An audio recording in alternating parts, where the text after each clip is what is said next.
commented that regardless of religion, you cannot help but be amazed by its awesome scale. Diane Jenkins from Tamworth, Sharon Wharton from Newmarket and Angela Gronow from Zurich all said the view from the top of St. Peter's is fantastic. You see, I think when you're choosing your accommodation, it should reflect your character. So I've decided to stay in a nunnery. What? Io sono Jocelyn. Ben arrivata. Ah. Io le mostro la sua camera. Grazie. Istituto Maggiore Pie is just a stone's throw from the Vatican, and the lovely Sister Rita showed me my room. Jocelyn, questa è la tua camera. Buona vacanza romana. Ah, grazie. Ciao. Ciao. Ciao. Ciao. Ciao. Oh. Nice. My own personal bathroom. Nice. Well, this is very practical, but very Italian. I've got all the facilities I need. Nice single bed. Well, it is a nunnery. And I don't have a balcony, but most of the 73 rooms here do. But I still get this great view of the garden. Look at that. And a close-up of the basilica. Buongiorno! On the other side of town, I went for something more conventional, the Hotel Britannia, which is centrally placed just behind the Opera House on the Via Napoli. The deal I'm on is for 2 people for 2 nights on a B&B basis. It includes flights and transfers, and if you're very lucky, you might get one of the rooms that comes with a fabulous terrace. A very civilised way to start the day, I think you'll agree. Not quite sure about this one, but Helen Hutchison from London has said that there's an elephant in Rome that we have to check out. I'm going to give her a ring. Helen, hi, it's Jamie Theakston here from Holiday You Call the Shots. Oh, hello. How are you? I'm very well, thanks. How are you? I'm good. Listen, you've sent me to Rome to go and hunt down elephants. That's right. Where exactly can I find these elephants? Well, it's easy to find. If you head to the Pantheon, at the back is a square called Piazza della Minerva. I found it. Why have they put an elephant in the square? It was designed by Bernini for one of the popes because he was meant to represent a symbol of wisdom and abstinence, as elephants were believed to be monogamous and only mated once every 5 years, and the church thoroughly approved of that. Right. I think that's more or less what it was. Okay, and you're a big elephant fan yourself?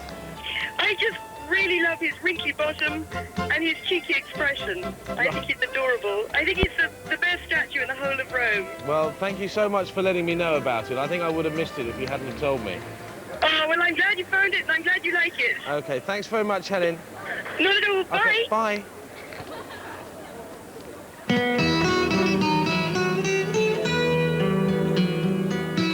Hundreds of you have called in about the gorgeous Spanish Steps on the Piazza di Spagna, telling us it's your favourite place to hang out. And Hugh Jenkins from Merthyr Tydfil, you say it's a place to see and be seen. Apparently, you've got to pose us.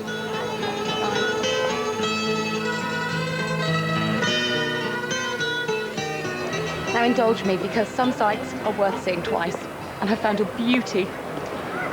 Buongiorno. Hi. Hi. You Italian? No, I'm not. Where are you from? I'm coming from Romania. From? Romania? Romania. Oh, yeah. You like the Spanish Steps? Yes, it's very romantic. Very romantic. You're all on your own. You need company. Yes? No. Okay. Ciao. Ciao. A girl can try. You understand? No. Where was I? Hugh Jenkins, back to you. And Hugh, you promised me that if I made it to the top of the Spanish Steps, I would be greeted by breathtaking views. Hugh, breathtaking views. I can see every aerial in Rome. Oh, right, and a few old church tops thrown in. Ian Bernstein from London, you told us we must visit the Keats Shelley Museum at the foot of the steps. This is the apartment where Keith spent the last 3 months of his life, having been relocated from London on doctor's orders because he was told he would never survive another English winter. This is his bedroom where he died, and sadly none of the original furniture exists anymore because it was all burnt in an attempt to disinfect the building from the tuberculosis that killed him. I've come to the back streets of Rome, lost, if the truth were told, because Gordon McBride from Glasgow has rung us and told us that one of his sons, Simon, works here and will be able to give us some top tips. Let's give Gordon a call. Oh, hello, is that Gordon? No, I'm afraid he's not in at the moment. It's his son, Paul, here. Simon, your brother, is in Rome at the moment and might be able to point out some good places for me to visit. Yeah, that's right, He works in an Irish pub in Rome. Oh, right. The name of the bar is Finnegan's. Stay on the line, we're going to go see if we can find him. OK. Simon?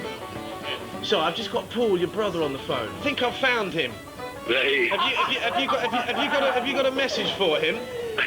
Just tell him go on the Celtic tonight. He said, your brother says, go on the Celtic tonight. Does that make sense? OK, well, listen, thanks very much. Right, OK. He said you might be able to point out some fun things for me to do when I'm in Rome. Well, basically, you have to go and see Piazza Navona, sit there, a nice little square with lots of nice cafes, sit around, watch the street entertainers. Not just Simon, but lots of you agree there's always something to see around Piazza Navona. But if you thought that Rome was just for the grown-ups, think again, because kids, you can have fun too. And you can buy toys from the bestest toy store in Rome, Al Sogno. Now, Pinny, have you ever thought about having a nose job? Located right on the edge of the piazza. This was your favourite, Madeleine Campion from Canterbury. There are so many ice cream parlours, gelateria, but this is your number one, Giolitti. And it seems to be a favourite with some of you older kids out there because Sam Burbeck from Bishop Auckland says it's the best ice cream shop in Rome. Giolitti's has been scooping ice cream since 1938, and Ian Storer from Nottingham, you're a big fan. This is the best ice cream in Rome, and it seriously is. Really, really nice. Every single flavour that you can imagine. And beware of our last stop. This is the monument famed for biting the hand off anyone who tells a lie. I am wanted by every man in Rome. See? The truth. Now this is La Bocca della Verità, the mouth of truth, that Angela Blair from Glasgow tells us that Audrey Hepburn made famous in the film Roman Holiday. Now kids, if you're ever caught out and your mum suggests this, just keep on walking. My hotel was on the busy Via Nazionale. Grazie.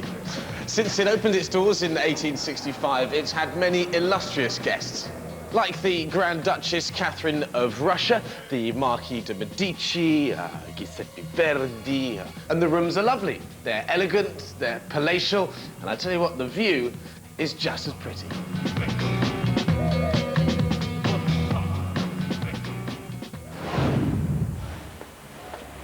There it is. Now, we all know that Rome is an incredibly religious city, and let me tell you, when it comes to a cappuccino, I'm pretty religious myself. So Owen Barnacote from Cambridge, thank you for contacting the show to tell us that you believe that the Capuchin monks that used to live here at the Church of the Immaculate Conception originally lent their name to the world's most frothy drink. I'm about to find out if there's a bean of truth in that.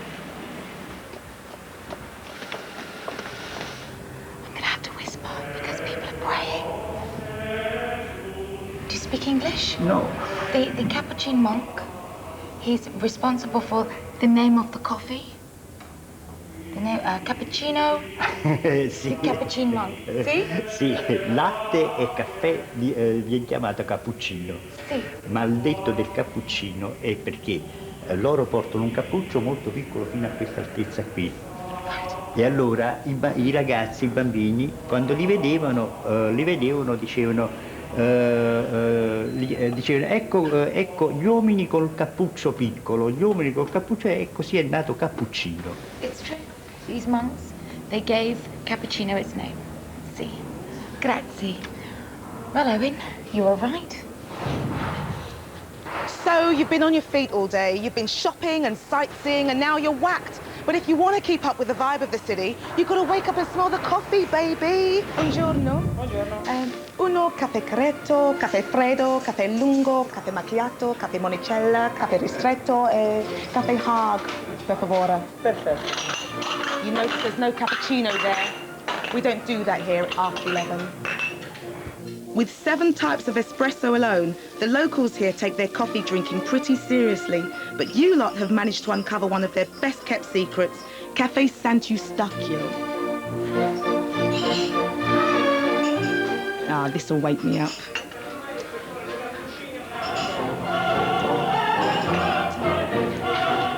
Sylvia Beswick from Cheshire. You did say that they serve the best coffee in Rome, and I'm not going to argue with you. You got that in the back? OK. Not all of Rome's landmarks are thousands of years old. This is Il Vittoriano, which was built in 1911. However, the Romans don't care for it very much. They call it names like the typewriter or the wedding cake or Rome's false teeth. But Shirley Kidger from Southport loves it. So, Shirley, this is for you. OK, that's enough. Well, you lot aren't cheapskates, are you? Your favourite market in Rome also happens to be the most expensive. David Drake from Macclesfield, you say that the Campo de Fury is colourful by day and popular with Romans and tourists alike by night. Jenny Davidson from Scotland, apparently you whiled away the hours chatting to anyone who'd listen to you. Very nice too. The market is the main hub of the piazza from 6 a.m. until early afternoon, and Holly Kennedy from Nottingham, you tell us there's no better place to buy a taste of Roma than take Homa. You had some great suggestions, I understand.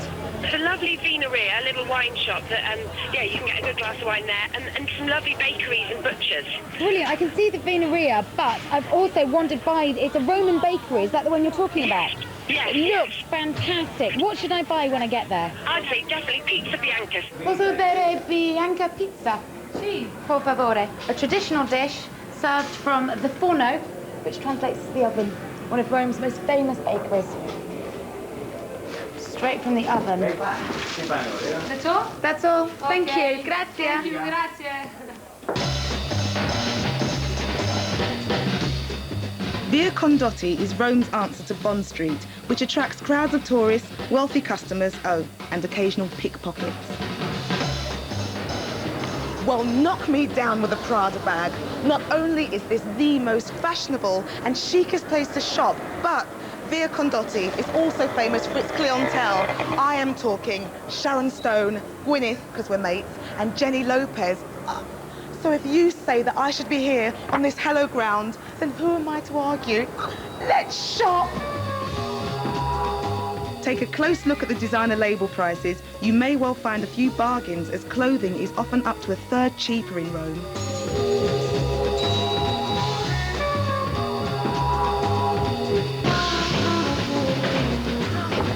Excuse me, designer label coming through.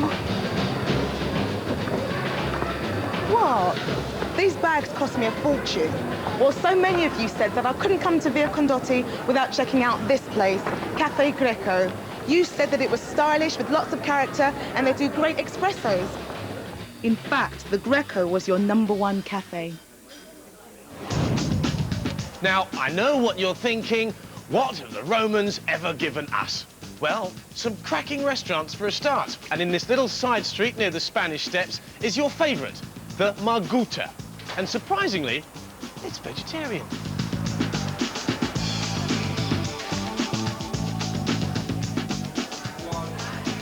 Andrew Wilde from Richmond said it was very classy. Angela Blair from Glasgow said it was the best vegetarian restaurant in the world. And Elizabeth Coleman from Holland said the food was wonderful. But for me, the best thing about it is that lunchtime, Monday to Saturday, for £6, you can eat as much as you can fit on your plate. Wonderful.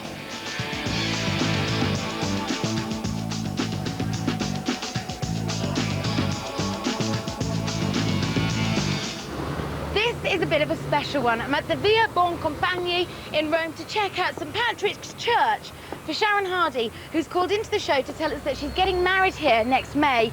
The only problem being she's never actually seen the place. So I'm going to give her a call and hopefully a bit of a verbal guided tour. The person you're calling is not available. Please leave a message after the tone. It's Kate Thornton from Holiday You Call the Shots, and I'm in St Patrick's Church in Rome, just like you asked, checking it out for you. In fact, as I speak to you, I'm walking down your aisle. Can you just show her the aisle? The aisle is beautiful. It's very big, with big white marble stars all the way down it. And then as I look up, beautiful carved wooden ceiling. Just below that, stained glass windows that will shower you in the most flattering light, which is very important if you're a bride.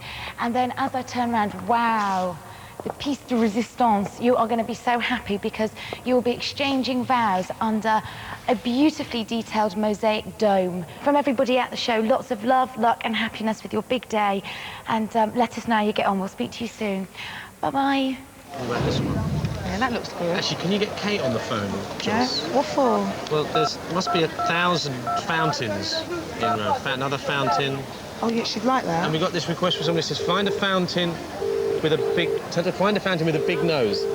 Hello? Fountain. Kate, it's Jocelyn. Hi. Jamie said you've got to see a fountain with a big nose. What do you mean? Kate, I don't know. Where would I find one of those? Any questions now, Kate? Jocelyn? I'll cut her off, Jamie. Well done.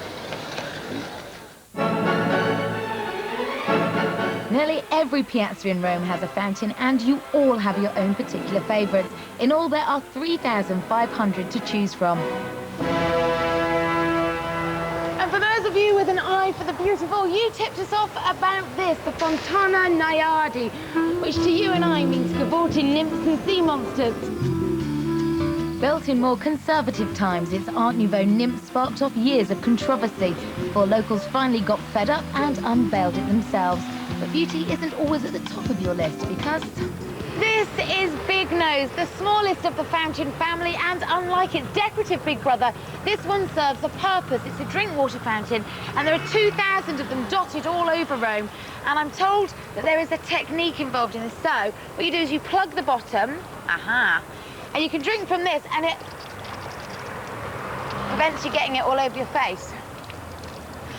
Should work on that one a bit. But probably the most famous fountain of all, the most famous fountain in the world, has to be the Trevi. Susan Bremner of Edinburgh, you say it dominates the piazza, but it's a fabulous sight. And Connor Byrne from Oxfordshire and Cathal Hanson from County Tyrone, you are right. It's absolutely spectacular. Now, of course, you can't come to the Trevi and not throw a coin in the fountain and make a wish, but it's not that simple. Frankly, there is a system and you must follow it. So here goes. Your first wish is a free-for-all. You can throw your coin in the fountain, wish really hard and hopefully it will come true. Your second wish is slightly more specific. Take your coin in the right hand, throw it over the left shoulder, and that means that you will return to Rome, the Eternal City. How lovely. Now, it's no surprise to find in a city that's 2,700 years old, antique dealers by the bucket load. Dominic Wade from Islington says, Jamie, you must have a wander down Via dei Coronari. He says it's the best place for antiques in Rome. He goes on to say you might not be able to take home the Colosseum, but you can take home a small emperor. Antique fairs also take place in the Via dei Coronari in the second half of May and October. Numerous shops compete to sell furniture, paintings and statues. A Roman bust such as this would set you back several £1,000s. How am I going to get you home?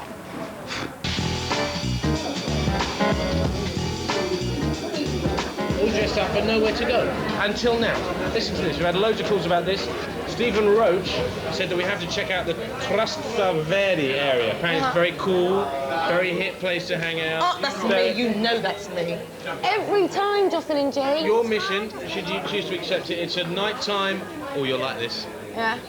It's a nighttime romantic tour of Rome. With? Someone very special. It's not you, is it? No. Good.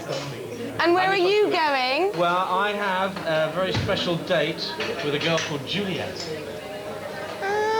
Yeah.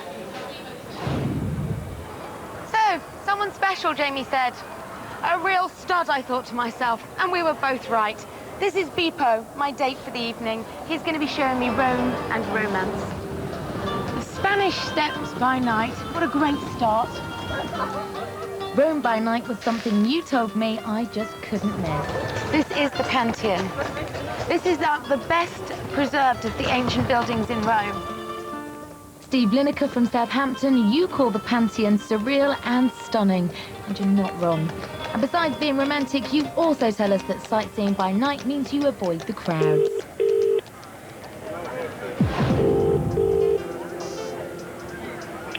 Hello? Hello, Steve Roach? Yes. Hi, it's Jocelyn from Holiday You Call the Shots. Oh my God. Now, you suggested that I come to Trostavery. It's the heart of Rome. It's not overly touristy, and it's nicest in the evening when people just sort of wander around the streets, soaking up the atmosphere. What place would you like me to visit in particular? There's an old-fashioned wine bar. It's called Il Cantiniere. It's a family business, and nothing's changed there since 1935. It's a real find because not many tourists come here. And apparently, the bar is open till 2 a.m. I think it's time for white wine. Or maybe 2. Hello?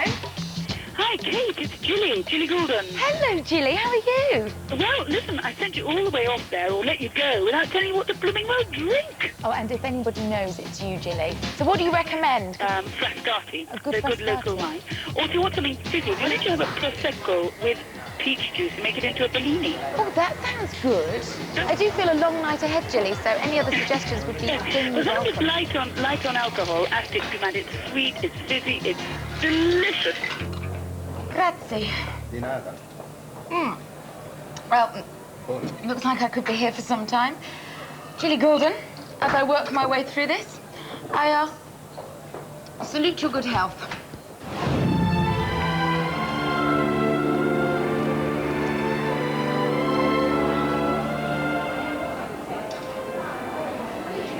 Okay, when I said I had a hot date with a beautiful woman called Juliet, what I didn't say was that Romeo would be there as well. Craig and Claire McCoy from Battersea said the Teatro dell'Opera made for a wonderfully romantic evening in Rome. And what could be more enchanting than a production of Romeo and Juliet?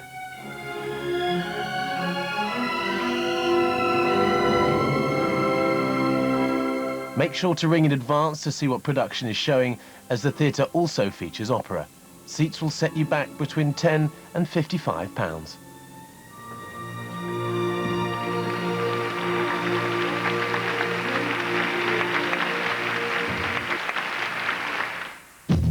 Details of tonight's programme can be found on our website, bbc.co.uk/holiday, and CFAX, page 618.